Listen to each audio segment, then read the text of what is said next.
Porkan. Sementara itu, unjuk rasa kasus sengketa tanah di halaman gedung DPRD Tuban, Jawa Timur diwarnai kericuhan. Sejumlah warga berupaya menyerang Ketua DPRD Tuban, Miadi, karena menolak menerima hadiah cotton buds atau pembersih telinga yang dibawa oleh warga.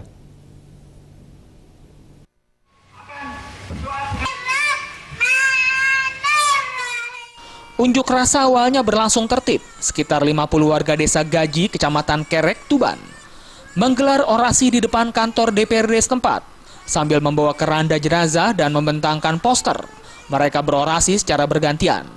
Dalam orasinya, warga mendesak wakil rakyat agar memediasi dan menyelesaikan kasus sengketa tanah mereka yang hilang akibat dijual oleh kepala desanya sendiri, Tahar. Kericuhan baru pecah setelah Ketua DPRD Tuban, Miadi, yang mencoba menemui mereka menolak menerima cotton buds atau pembersih telinga dengan alasan merasa dilecehkan.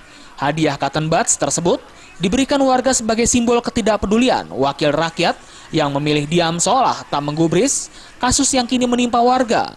Warga yang kesal selanjutnya juga berusaha mengeroyok Miadi, namun berhasil dicegah aparat kepolisian yang berjaga di lokasi.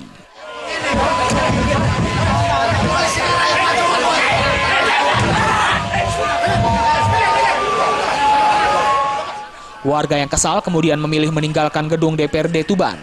Mereka kemudian melanjutkan aksinya ke kantor Pemkab untuk menemui Bupati Tuban, Fathul Huda. Namun sayang, kali ini Bupati sedang tidak ada di tempat dan hanya ditemui sejumlah staf pejabat pemerintahan. Para pendemo ini akan tetap melakukan aksi yang sama sampai tuntutan mereka bisa dipenuhi. Dari Tuban, Jawa Timur, Sumali Mawapati.